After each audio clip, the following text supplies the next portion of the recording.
So, today we will be reviewing what we had discussed in the past about Tawasaw bil Haq and going over some questions relating to that.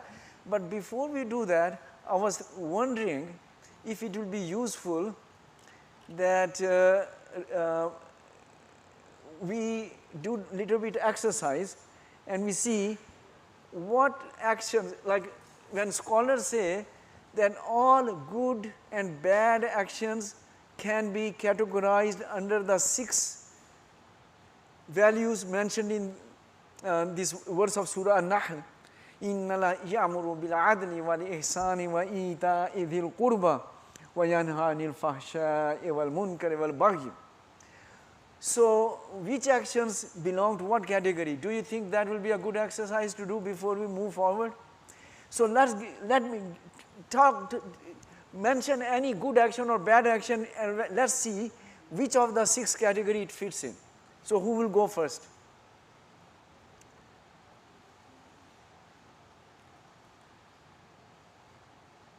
Okay, I have some examples here we can go through.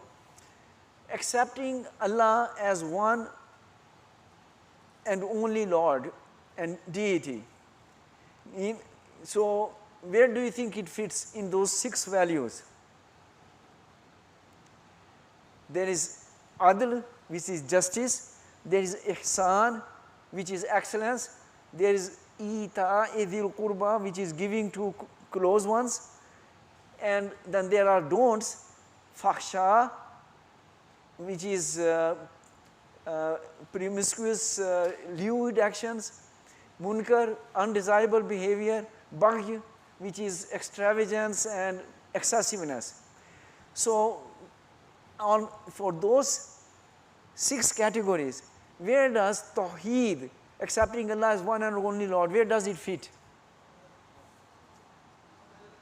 Adl, because it is right of Allah subhanahu wa ta'ala upon us that He is our creator and we don't accept anybody as his partner or equal to him or similar to him or in any way or more. So, Tawheed is the most important aspect of justice. So, that is justice to our creator. And Allah subhanahu wa ta'ala when commanded justice, all kind of justice was included in that, whether it is justice to Allah subhanahu wa ta'ala or justice to human beings or justice to people around us. Obeying Allah in all matters of life, where does that fit? So, it is still fits in justice because He is the creator. Then as being creation, as being His slaves, it is our obligation to Allah that we obey Him in every aspect of our life. Okay, dealing with parents in the most excellent manner, where does that fit? Yeah, so you can take the microphone and talk in there so I can hear. So where does dealing with parents in the most excellent manner, where does that fit? Ihsan means excellence, okay? Saying only what is right and fair, where does that fit? Saying only what is right and fair, which category does that fits in? Justice, Adl, being honest and fair in one's dealings, again this is still justice. Obeying Allah with full consciousness of His presence, Ihsan, because obeying Allah subhanahu wa ta'ala is justice, but obeying in the most excellent manner, that as if He is watching you or He is in front of you, that's Ihsan. Prophet ﷺ even defined it as such in one of the hadiths. Maintaining balance and moderation in one's actions, Adl, being just even for someone who you hate. Somebody has done something wrong to you, but you still are just to him, still it comes into the category of justice. Doing or saying the right thing even if it goes against yourself, your parents or close friends. Where does that fit? Doing or saying the right thing even if it goes against one's own benefit or parents or close friends. Where does that fit? Justice is still justice. Fulfilling promises and honoring trusts. So, still it is justice. Forgiving those who wrong you. Where does that fit? Forgiving those who does something wrong to you. That ihsan. Ihsan, yeah. Yes. And establishing relation with someone who breaks away from you. Ihsan. Ihsan. Giving or helping someone who deprived you. Ihsan. Ihsan. Doing more than your duty. Ihsan. Ihsan. Giving more than you are required to. Ihsan. Okay. Letting it go when you can settle the score. You have the power to settle the score, but you forgive and let it go. Ihsan. Okay. Sharing what you have with people around you. Where does that fit? Sharing what you have with people around you. So it's special kind of ihsan. That's what is ita edil kurba, that those people who are close to you. So close doesn't mean only your relatives. Close means even close friends or even close people who are very close to you in your neighbors or something like that. So all people who are close, if you do something nice for them, help them financially, give them some gift, etc., that is sharing. That's ita edil kurba, sharing with what you have with people around you. Giving to your relatives if they are not, even if they are not needy, but still you share some of your wealth, some of what you have with them. That is ita edil kurba. Okay. Now, drinking alcohol of any kind, doing drugs of any kind, where does that fit? Where does that fit? Drinking alcohol of any kind or doing drugs of any kind. This is fahsha. This is the category of fahsha, because fahsha includes all those things which can control your common sense and make you do something, and then which are things of fahsha nature. So drugs and alcohol also comes in the category of fahsha. Gambling and lottos, that also comes in fahsha. Okay? Adultery, fornication, homosexuality, fahsha. Flirting chats, texts, calls, comments, fahsha. Pornography, nudity, indecent dressing, exposing part of the body that should not be displayed according to Islamic teachings, that comes under fahsha. Reading sexually explicit fiction or watching such movies or listening to such songs, fahsha. Breaking law, doing things considered bad in the society, munkar. Stealing, robbing, deceiving, munkar. Child abuse, spousal abuse, senior abuse. Where does that fit? No, it's more than munkar. It is baghy, because now you are breaking the rights of some people. You are violating the rights of people. You are by abusing them. Whether it's spouse, whether it's child, whether it's seniors, whether it's somebody else. So abuse is baghy, that you are going excessive and you are violating somebody else's rights. Extravagance, excess or excessive indulgence in anything, baghy, because again you are transgressing limits. Attacking someone's honor, life or property, baghy, that's also you are violating somebody's right. Rebelling against Allah or legal authorities or parents or community leaders, it is baghy. Taking something that is not yours, okay, again it is baghi. Misbehavior, impoliteness, meanness, that's munkar. Arrogance, jealousy, prejudice, that's munkar. So I just wanted to give some examples so we can start thinking. So when we hear on Friday, the khatib says, Inna Allah ya'muru bil adli wal ihsani wa ita'i dhil qurba wa yanha 'anil fahsha'i wal munkar wal baghi. We know that what he is reminding, that we are supposed to do all the three good things Allah is commanding us, and we are supposed to stay away from all bad things which Allah wants us to stay away from. And if we understand these 6 values properly, then we don't need a list of what is good actions, because we know staying away from fahsha, munkar and baghi is good action.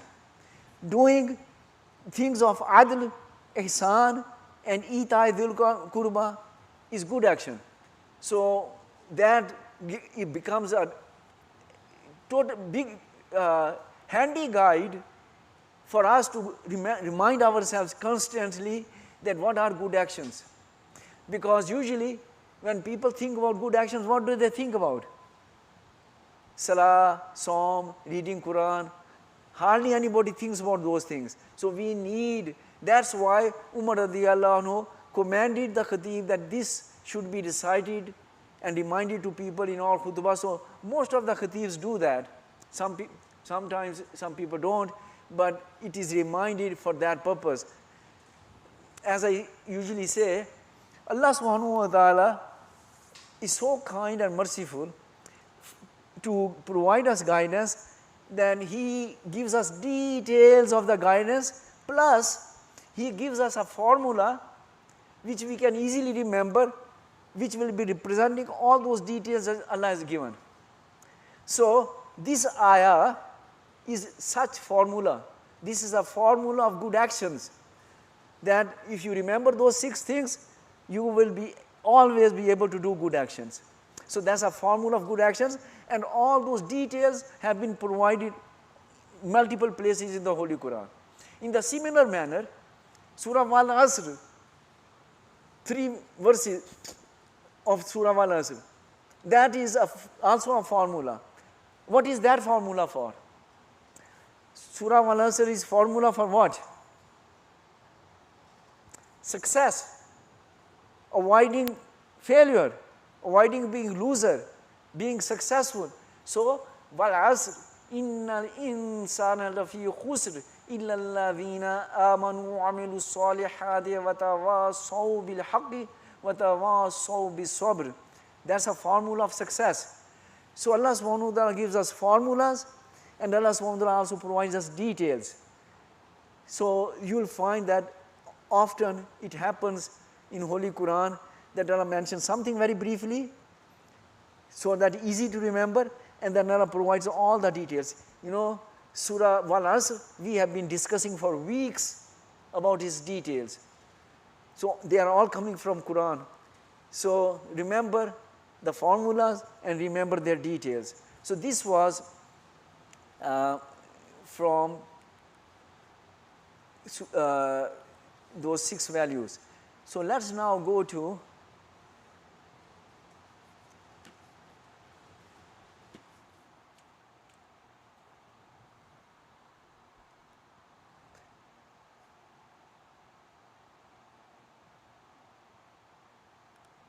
we'll go to quiz now. Okay. Tawasaw bil haqq. Now, before I go to quiz, I just want to mention that tawasaw bil haqq, what does it contain? What does it represent? So Allah subhanahu wa ta'ala has mentioned, for example, in Surah Ali Imran, very famous verses, when Allah subhanahu wa ta'ala said that, okay, have taqwa of Allah as much as it's His right. And then He said, وَلْتَكُمْ مِنْكُمْ أُمَّةٌ يَدْعُونَ إِلَى الْخَيْرِ يَدْعُونَ إِلَى الْخَيْرِ وَيَأْمُرُونَ بِالْمَعْرُوفِ وَيَنْهَوْنَ عَنِ الْمُنْكَرِ. So those 3 things that dawa ilal khair, calling people to Islam, calling people to follow the deen of Islam is dawa ilal khair. Amar bil ma'roof, enjoining people to do good deeds, is second part of tawasaw bil haq. And nahi anil munkar, forbidding people from doing bad things. So all these three are the explanation of tawasaw bil haq, that either you are calling people to the deen of Islam, or you are telling them to do the right things or helping them do the right things, or you are helping them to stay away from bad things. So this is now one distinction must be kept in mind. And if when people don't do that, it creates a lot of confusion and lot of wrong priorities. Those people who want to work Islamic work and do the Islamic do their duty of spreading the deen of Allah, if they don't understand the distinction, then it will be problematic. So when we are dealing with the non-Muslims, what do we tell them? Which of the three things we use when we are dealing with the non-Muslims? Which of the three things we use? Sorry? Inviting towards Islam. So either, even if they are non-Muslims, we invite them ilal khair, Islam, the truth. And if they are Muslims who are not practicing, we still invite them to, because if somebody is away from deen, it means his deen iman is very weak or almost nil, so we bring them to the faith.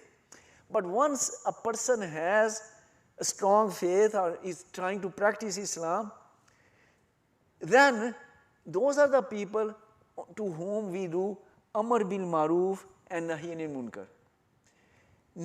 Amar bil maroof and nahi anil munkar is never for non-Muslims, never ever. You cannot go to a non-Muslim that why you are drinking, or why you are gambling, or why you, if you know, I used to live in Winnipeg, and we had the masjid, and lot of times some church people or school people will come to visit our masjid, and some people will go take some hijab or chadar or something and give it to ladies. Oh, please, please, please cover yourselves. Why should they cover? They are not Muslims. That command applies to Muslims. So what, I'm just giving you an example. 2 weeks ago, a person became angry with me, quite angry actually, because he wanted me to say that we should be focusing on telling people all the bad things which are happening in this society. So I told him that our priority is helping our ummah become better people. For non-Muslims, we have a responsibility to invite them to Islam. There is no sense for me going to them, telling them how bad LGBT, whatever it is, or how bad drinking is, or how bad gambling is, or how this or that, or zina, or all things. It's useless. The person doesn't even believe in Allah. Who does it? Why does he care? That's his total waste of time, total waste of energy, total waste of resources, and actually driving people away from Islam. To Muslims, we do amar bil maroof and nahi anil munkar.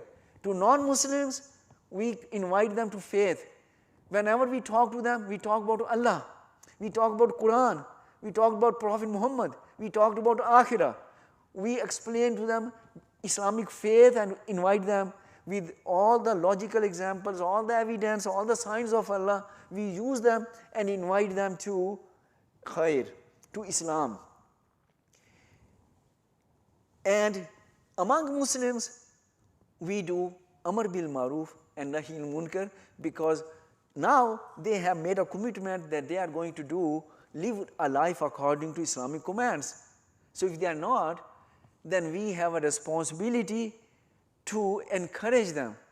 Okay, Amar bil Maruf doesn't mean that just like the shurtas or the people in Saudi Arabia used to have big sticks and going out and hitting everybody. That's not Amar bil Maruf. Amar bil Maruf is that you create an environment where people automatically are encouraged to do the right thing and stay away from the wrong thing. The Amar bil Maruf and Nahi al Munkar is that those people who have authority, they use their authority tactfully to make the people do the right things and stay away from wrong things. So for example, if among two friends, if you are close friends, one friend usually has a little bit right over the other. So you can do Amar bil Maruf and Nahi al Munkar to that person. Okay? Parents have right upon children. They can do Amar bil Maruf and Nahi al Munkar to them. Spouses have rights over each other. They can do Amar bil Maruf and Nahi al Munkar. So Amar bil Maruf and Nahi al Munkar always needs some authority, some influence, some way of convincing people that they should listen to you. Government has a responsibility to do Amar bil Maruf. Islamic government has a responsibility to do Amar bil Maruf and Nahi al Munkar in the Islamic country. I'm just giving you examples. So, but Allah subhanahu wa ta'ala has also told us that whatever the Islamic work we do, it has to be done with tact and hikmah. You want to encourage people to do the good things, and you want to discourage them from doing the wrong things. A good example of this will be that among our friends, we should have a kind of environment that whoever comes in starts associating with us, automatically feels at home. He should pray in time, he should come to the masjid, he should be doing all the good things, he should be truthful, he should be honest, he should not lie. All those should happen just being around us, because we have created such an environment. We have our social groups. In our social groups, we have dinners. We sit down at home. Nowadays, for a long time, due to COVID, it's not happening, but now people have started socializing again. So what do we talk about there? If we have an option, we can talk about Egyptian or Pakistani or Al Jazeera or Syrian politics or Turkish politics and solve all their problems. It's not going to matter at all, because we are just shooting air. Nothing will happen. Or we can talk about what's going in our society and how we can become better people. Even in our dinner meetings, if we start talking about that, we are just having chat, friendly chat, and we are talking, okay, how we can become better people, better Muslims, how we can avoid certain challenges we face in this society. That's Amar bil Maruf Nahi al Munkar. So you had your socialization, plus you have done Amar bil Maruf Nahi al Munkar with each other. Tawasaw bil Haq. Tawasaw means that it's not one way, it's both ways, that you are enjoining each other. So what the better way that when we get together, when we sit down, we talk about things, so we are advising and helping each other to become better in things which we should be doing and better in avoiding the things we don't do. So this is little bit reminder of Tawasaw bil Haq, which we had discussed in the past. So let's just go through the question now.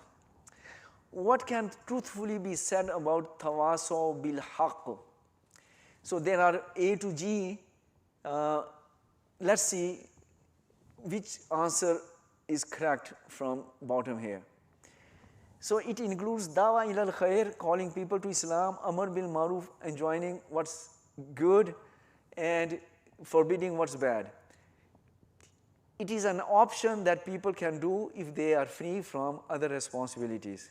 Okay, A is obviously correct, right? What about B? it is an option that people can do if they are free from other responsibilities. Absolutely not. Because lot of time people think that we should mind our own business and we should not worry about what other people are doing. Allah says no. If you want to succeed, not only you have to have true faith, not only you have to do good deeds yourself, but you must also create this environment of goodness around you by Amar bil Maruf and Nahi anil Munkar. So it's not an option, it's a duty. Each one of us has that responsibility. One cannot stay on the straight path or succeed in the eyes of Allah without fulfilling this responsibility. Absolutely, that's true. It is creating an encouraging environment around you and your family. Yes, we just discussed it. It requires a holier than thou attitude. No, that's a no. We should not be, I'm doing this and he's not. That is not liked by Allah subhanahu wa ta'ala. And that's not the right way of doing Amar bil Maruf. It is that we encourage each other that, okay, this is something worth doing and let's do it. One cannot do it without first being perfect himself. What do you think about that? This is actually a trap from Shaitan. Shaitan doesn't want you to do your duty, so he says, you are not perfect yourself. How can you call other people to the truth and all these good deeds and stop them from bad deeds? Allah subhanahu wa ta'ala wants us to be consistent in what we say and what we do. But Allah doesn't want us to be perfect because He knows we cannot be perfect. Those people who say, I'll be perfect and then I'll do it, they will never do it. They will die, they will never do it.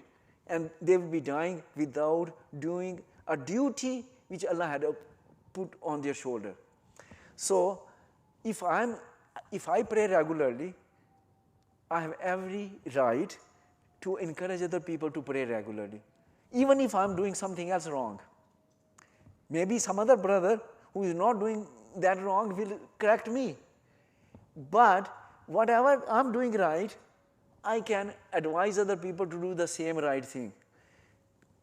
Or whatever I am avoiding a wrong thing, I should be helping other people to avoid that wrong thing as well. So we don't have to be perfect. It's only that whatever we tell other people, we must be acting upon that thing ourselves. That's what is needed. There should not be that we tell other people and we are not practicing.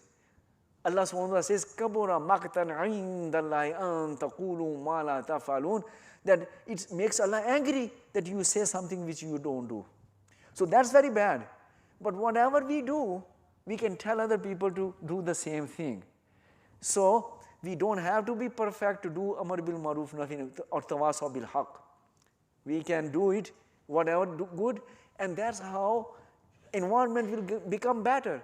Because if I have a weakness, you will help me overcome it. If you have a weakness, I'll help you to overcome it. If I'm lacking something, doing good, you will encourage me and we'll encourage each other. And with Tawasaw bil Haq, we will all, as a community, as a society, become better. It means tactfully inspiring people around you to do what you are already doing in the significant matters of deen. So that's very true. Note the word I used here is significant matters of deen. Sometimes we get caught up in small things which are not important. Leave them aside. Let's just focus on the crucial, essential matters of deen for Amar bil Maruf Nahi Munkar. On small matters, people will make their own decisions and they will become, that should not take our time and energy, because that becomes usually something which actually creates the bad environment. If you start picking up on small things, we should focus on major commands of Allah subhanahu wa ta'ala, and we have been talking a lot about those major commands. So Is that okay? We can go further? Okay. Then, Nahi Anil Munkar. What are following, which of the following views are wrong about Nahi Anil Munkar? It is only the responsibility of the government or expert scholars. No, it's each one of us is responsible. The people in Saudi Arabia who beat up those who do not go for salat fulfilling this responsibility. In their mind they are, but they are also creating a lot of problems, because this is not the hikmah and mu'idatun hasana which Allah subhanahu wa ta'ala tells that how we should handle people. We have no right to tell others what is wrong because we cannot judge others. This is a lot nowadays modernist people and progressive people talk about. That's absolutely not acceptable in Islam. We have a responsibility that if we see something wrong, then we have to take some action. And you know hadith of the Prophet sallallahu alaihi wasallam, that if you have enough authority that you can stop it, you stop it by hand. It means use your authority. If you don't have that much authority, you can just talk about it, then you at least say about it. But even if you not, then sometimes you are in a situation that you cannot do anything, then you should feel bad that, oh, this is happening in our society in front of me. That should not happen. So, but everybody is responsible. Judging, not judging, we are not judging any people. Allah subhanahu wa ta'ala has told us to focus on actions. Good actions, bad actions. We enjoin good actions. We forbid bad actions. We don't judge people. So let's get out of this confusion, that when we are helping our brothers and sisters in becoming better, we are not judging them, we are just telling them what is better to do, how we can be all better Muslims. What others do is none of our business. Okay, if we see something wrong, we must protest about it or show our display in a tactful and constructive manner. Yes. What others do is none of our business. No, it is our business. Allah has made it our business. We should not confront people on their wrongs to avoid hurting their feelings, but we should talk to other people about it so they know that it is wrong. What do you think about that? Because a lot of people nowadays, especially when people become away from deen and they don't recognize their responsibility, they will see somebody doing wrong, they will not say anything to that person, but behind their back they will go and tell other people, you know, this was happening, you know, that's not okay, how bad this is. No, that's not the way. Either you help that person correct himself or you don't talk about it. Because if you talk about it, you are doing ghibah. If it's a situation that you see somebody, young people, doing something bad and you talk to their parents, that's different. Because now you are trying to help to resolve the issue and you are bringing the parents in picture. But to hear anybody else, when you mention, you are doing ghibah. And you know it's a very bad sin. The proper thing is, what's the most thing the person may become angry? Just like this brother became quite angry with me. All I told him that, brother, when we go to non-Muslims, we don't talk to them about all these things, we tell them about Islam. He says, I agree, but we still have to stand up and tell them that drinking is bad and LGBT is bad and this is bad and this is bad. I said, no. Once they come to Islam, they will automatically learn what is right, what is wrong. So we need to bring them to Islam. But he became angry, although I tried to explain him 3-4 times. So what I'm saying, whatever we do, we should talk to the person who's affected by it instead of talking to other people. Okay, although we are not responsible for changing others' behavior, we do have an obligation to forbid wrong in a constructive and effective manner, definitely. If people stop doing it, Allah becomes angry and does not respond to their du'as regardless of how and where they pray. This is extremely important to understand. You know, if we are, Allah subhanahu wa ta'ala in Surah Al-Ma'idah had made it very clear that not doing Amr bil Maruf and Nahi anil Munkar, then Allah subhanahu wa ta'ala is angry with those people.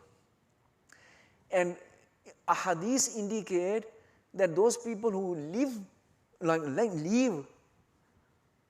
this duty, they don't perform this duty anymore, Allah subhanahu wa ta'ala does not listen to their du'as. Doesn't matter, you may make du'a in Haram Sharif, in Ramadan, on 27th night, in Tahajjud. Still, if you are not meeting the qualification, Allah subhanahu wa ta'ala is not going to listen to you. There are reasons and there are factors Allah subhanahu wa ta'ala considers while accepting anybody's dua. So, we need to worry about, these are very important duties. If the wrongdoer does not correct his or her behavior despite our tactful effort, we must stop socializing with such people. Actually, so what do you think about that? No. Actually, Islamic teaching is that we must stop socializing with them. You know why? Because in psychology, you understand what is demonstrative effect, right? Demonstrative effect is that if people see something happening, initially they may resent it, they may think bad. If they continue socializing with those people, slowly it turns out that they start accepting it. Then it becomes that from resenting, they start tolerating, from tolerating, they start accepting, from accepting, they say, doesn't matter, oh, if people do, who cares? And then what happens is, slowly, you also start doing it. You may not even realize. And Allah's Prophet ﷺ mentioned very clearly that Allah subhanahu wa ta'ala cursed Bani Israel because their scholars, initially they tried to stop try to do Amr bil Maruf and Nahi anil Munkar for those people who are not behaving properly, but when they didn't listen, they kept accepting their offerings and socializing with them and keeping them, and they become like them. And Allah subhanahu wa ta'ala cursed them. So this is very serious matter. Amr bil Maruf and Nahi anil Munkar is a serious matter, and if you continue socializing, you are approving that behavior. So we need to have guts that we should continue making efforts. I am not saying that stop making efforts, but if the person doesn't listen, there should be distance between us and the person until the person starts listening. Otherwise, the evil will keep growing and the goodness will keep diminishing because we have started accepting this kind of behavior. And that's how our Muslim societies have become so bad that we all talk about. If you are not in a position to do anything about someone doing some serious wrong, you must bring it to the attention of the parents or authorities who can be in position to do something about it. Yes, we have talked about it already. So we'll do one more question. Oh, okay, time is already up. So we are doing Isha at 9:45. Yeah, so no more questions. Okay, there was one more thing about Amr bil Maruf, so we'll do it next week. Questions?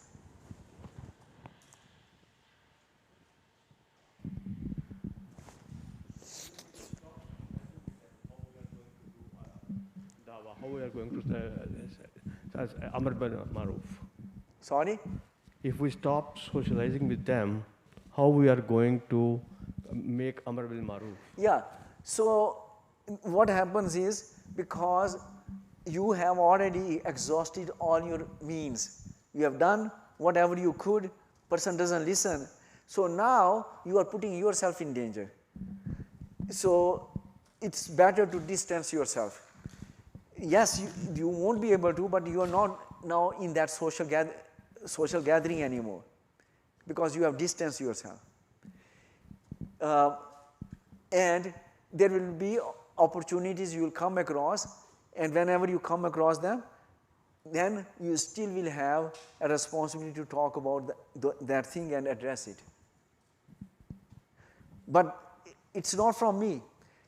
You know, there are hadiths of Prophet sallallahu alaihi wasallam, and Allah subhanahu wa ta'ala and Prophet both have given clear examples of Bani Israel and how they were not doing Amr bil Maruf and Nahy Munkar, and they kept socializing. So socializing with the people who don't listen is not acceptable. Yes, but it's conditional. It's conditional that if you have exhausted everything, all of your effort, then you can do it. But I mean, if you see something going wrong, one sitting, second, you leave them. I mean, then it's not. I don't think this is appropriate. You don't think? Sorry? I said if we have done all of our efforts, then it does make sense. If it's just a beginning and we see things are going wrong in that society. No, I agree. We cannot just say one or twice and give up. No. So we have to see that, have I used all the tacts properly, tactfully? Have I used all the psychological methods of approaching? Have I used my other friends who may be part of the group, that may be involving them? So if we have exhausted the efforts, then we have no other option than to disassociate with them. That's right, yes. Okay. Anybody else? Questions? Okay. So anything, was it useful discussion today? Yes. Just one small point for the da'wah al-khair, the invitation to Islam. I guess the invitation for Islam should be by our deeds, not by explaining what is Islam. We should reflect on the others by our deeds. How we deal with neighbors, how we deal with work, how we do when we drive, how we obey the laws, and this is how we reflect that we are Muslim. That we don't want to talk about Islam rather than better, like do good deeds that reflect to others that this is the behavior of Muslims. So what's the question? It's not a question, it's just a comment. Okay. And it says that if you go to the Islam, like when it spread in Indonesia and the other countries, it was not spread by spreading Islam, but was spread by the behavior of the Americans who are doing good deeds and raising questions why you do these things, why you are so. Okay. Brother, this again, once again, we are going on a dangerous territory here. Because, yes, if your character is not good, if you are cheating, if you are not honest in your dealings, then your words won't have any effect. But just your good behavior is never good enough for dawah. You have to invite people to Islam with all your good behavior. Yeah, you start by good behavior. That's what I mean. Okay. You start a minimum of good behavior, then you can invite to Islam. Yeah. Still, we must have good behavior. We should exemplary behavior. People should know that this is a Muslim. Muslims are honest. Muslims are truthful. Muslims are true to their word. They are punctual. They are above board. They should all know our qualities. They are moral, everything good. But we still have a responsibility to explain Islam to them and invite them to Islam. That our good character does not take care of that responsibility.